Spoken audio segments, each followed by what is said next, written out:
मंगलम भगवान विष्णु मंगलम गरुड़ध्वजा मंगलम पुंडरीकाक्ष मंगलाय तनो हरि।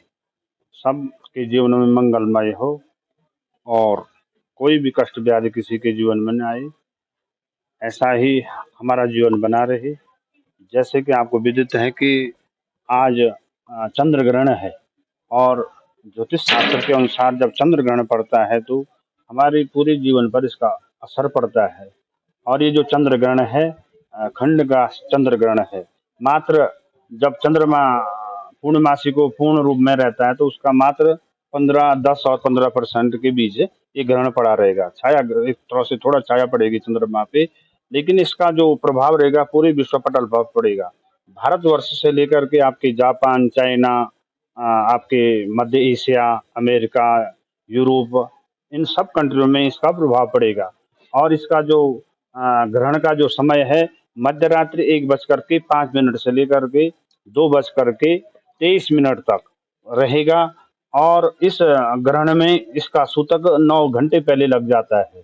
और 9 घंटे पहले लग जाएगा तो इसका तात्पर्य है कि 4:05 से सायंकाल में शाम को 4:05 से इसका सूतक प्रारंभ हो जाएगा। इस अवधि से ही हमारे जो जितने भी पूजा पाठ के नियम हैं, या जैसे मंदिरों में मूर्ति स्पर्श है, चाहे वो मंदिर हो चाहे घर के देव मंदिर हो, उन मंदिरों में जो मूर्ति स्पर्श होता है वो न करें। और मंदिरों के कपाट 4 बजे से बंद होना शुरू हो जाएंगे और वो ठीक मध्य रात्रि तक जो कार्यक्रम, जैसे सायंकाल में मंदिरों में आरती होती है और भगवान की शयन आरती होती है, वो कुछ भी नहीं होगा। जैसे इस समय शाम को 4 बजे मंदिर के कपाट या फिर पर्दे बंद होंगे, वैसे ही मध्य रात्रि चला रहेगा। उसके बाद 2:30 बजे के बाद स्नान कोई लोग 2:30 बजे करें, नहीं तो 3 बजे के बाद ब्रह्म मुहूर्त शुरू हो जाता है। 3 बजे के बाद स्नान करें, भगवान का भी स्नान कराएं और तत्पश्चात भगवान को भोग लगा के स्वयं भी भोजन करें। और विशेष करके इस ग्रहण में जो है समय है वो जैसे कि 4 बजे से इसका सूतक लग रहा है, तो विशेष करके जो अस्वस्थ लोग हैं, जो बीमार लोग हैं या बालक हैं या फिर गर्भस्थ स्त्रियां हैं, वो भोजन कर सकती हैं मध्य रात्रि 11 बजे से पहले। लेकिन कोशिश करें भोजन भी संयम से करें, ऐसा अनर्गल भोजन न करें। और जो गर्भवती स्त्रियां हैं वो मध्य रात्रि 1:05 से लेकर के 2:23 तक वो शयन न करें, उसमें भगवान के मंत्र का जाप करें। और ग्रहण काल में कहा गया है कि दान का बहुत बड़ा महत्व होता है। इसमें दान, जैसे कि चंद्र ग्रहण है तो इसमें चावलों का दान, गुड़ का दान और साथ में तेल और अन्य वस्तुओं का जो भी आप जिसकी जो राशियां हैं, जैसे कि ये नक्ष जो जो चंद्र ग्रहण है वो मेष राशि पे और अश्विनी नक्षत्र पे पड़ रहा है, तो मेष राशि के जातकों के लिए थोड़ा सा कष्टकारी है। तो मेष राशि का जो स्वामी है मंगल है, उसमें लाल चीजों का दान करें। वैसे ही वृष राशि के जातक सफेद चीजों का दान करें। और वैसे ही अन्य जो 12 राशियां, प्रत्येक राशि के अनुसार इसका दान का माध्यम में बताया गया है, उसके हिसाब से अपनी राशियों के हिसाब से करें। और उसके बाद इस दान में मध्य रात्रि में जो 1:05 से लेकर के 2:24 तक के बीच का समय है, उसमें जितना हो सके अपने गुरु मुख से जो मंत्र ले रखा है उस मंत्र का जाप करें। और नहीं तो महामृत्युंजय, गायत्री मंत्र, ओम नमो भगवते वासुदेवाय, ओम नमो नारायणाय, ओम नमः शिवाय, इन मंत्रों का जाप करें तो जो जीवन में आने वाले जो परेशानियां हैं मंत्र जाप से वो क्या हो जाती हैं, दूर हो जाती हैं।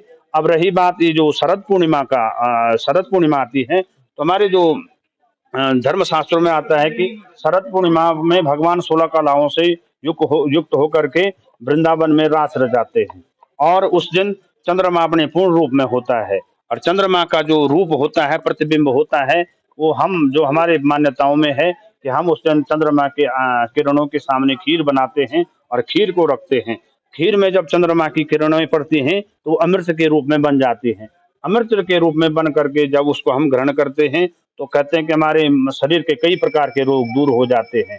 लेकिन इस बार 4:05 से इसका सूतक लग रहा है और ग्रहण काल में ये चीजें अगर हम करते हैं तो वो भी दूषित हो जाएंगी। इसलिए सभी जो सनातन धर्म को मानने वाले लोग हैं और जो इस वैदिक ज्योतिष शास्त्र को मानने वाले लोग हैं, वो इस बार जो शरद पूर्णिमा की जो खीर है जिसे अमृत बेला में कहते हैं, उसको न रखें, उसके बजाय मंत्र जाप करें, दान पुण्य का कार्य करें। तो उनके लिए ज़्यादा फलित होगा। और उसमें अगर कोई खीर रखता भी है, जैसे कई लोग कह रहे हैं कि 4 बजे से पहले हम खीर बना देंगे और रात 2:30 बजे के बाद उसको चंद्रमा के आगे रखेंगे, वो बिल्कुल वो बात कहीं भी फिट नहीं बैठती है, क्योंकि वो बना कर के रखेंगे तो वो पहले ही क्या हो जाएगी, अशुद्ध हो जाएगी। इसलिए खीर का भोग न लगाएँ और न ही उसको चंद्रमा की किरणों में रखें। और जैसे ही मध्य रात्रि में 2:30 बजे के बाद जब ग्रहण समाप्त हो जाएगा, स्नान करके स्वयं भी स्नान करें, भगवान का भी स्नान करें। फिर नया भोजन बना कर के भगवान को भोग लगा कर के स्वयं भी उसका भोजन करें, लेकिन इस अवधि में कुछ भी ऐसे कार्य न करें कि जो अपने लिए कष्टकारी हो। देखिए, जो हमारे जो वैदिक पंचांग हैं, उसमें स्पष्ट लिखा हुआ है, मार्तंड पंचांग में, अगर कोई व्रत लेता है, या तो अगर व्रत जो पूर्णमासी का व्रत लेता है, या तो वो पूरे दिन व्रत ले और मध्य रात्रि में तक भी वो कुछ न खाए और 2:30 बजे के बाद स्नान करके भगवान को भोग लगा, भगवान का भी स्नान करके वो स्वयं भगवान को भोग लगा करके स्वयं भोजन करे। लेकिन इतनी लंबी अवधि तक अगर कोई व्रत नहीं रख सकता है, वो 4 बजे से पहले अपना व्रत खोल सकता है और व्रत खोल करके सबसे पहले भगवान को भोग लगा करके स्वयं भी भोजन करें। लेकिन 4 बजे से लेकर के वो 2:30 बजे के बीच कुछ भी भोजन न करें, जलपान ग्रहण न करें, तभी जाकर के उसको इस पूर्णमासी के व्रत का फल प्राप्त होगा। और बिल्कुल जैसे कि आप लोगों ने भी सुना होगा कि जब हम कभी व्रत लेते हैं, तो सायंकाल में सूर्यास्त से पहले हम व्रत को खोल देते हैं। तो कभी-कभी जब ऐसी समस्या आ जाती है, तो उसमें कोई वो नहीं है कि हम 4 बजे से पहले जब व्रत खोलेंगे तो उसमें कोई भी वो नहीं है, अनुचित नहीं है। तो 4 बजे से पहले व्रत खोल दें। और इस समय जिन लोगों ने पूर्णमासी का व्रत रखा हुआ है, वो पूर्णमासी का व्रत 4 बजे से पहले खोलें। और चंद्रमा को अर्घ देने की जहाँ तक बात है, तो कोशिश करें उस दिन चंद्रमा को अर्घ न दें, मानसिक रूप से चंद्रमा का ध्यान करें, तो वो उससे भी हमको पूरी पूर्णमासी के व्रत का फल प्राप्त हो जाएगा। ये 9 वर्ष के बाद, ये 2011 में भी ऐसी स्थिति थी। इसमें रात्रि को 1:05 से लग रहा है। 2011 में वो कम से कम शाम को 6 बजे के करीब वो ग्रहण था। इसलिए 9 वर्ष पहले भी ये समस्या आई थी और ये ठीक 9 वर्ष बाद ऐसी समस्या आई है। इसलिए इसमें कोशिश करें, मंत्र जाप करें और जितना हो सके अपने हाथ से दान पुण्य का करें। और ग्रहण के बाद अगर किसी के घर से नदी नज़दीक हो तो तीर्थों में स्नान करें, नहीं तो घर के जो गंगा जल है उसमें गंगा जल डाल करके उसी से स्नान करके इस ग्रहण का लाभ लें। जैसे कि मेष राशि में है और अश्विनी नक्षत्र में है, तो मेष राशि के जातकों के लिए ज़्यादा कष्टकारी है। तो उसमें वो लोग क्या करें, विशेष रूप से अपने हाथों से पुण्य का कार्य करें, दान करें, मंत्र जाप करें। और प्रत्येक राशि, ग्रहण का प्रभाव प्रत्येक राशि पे पड़ता है।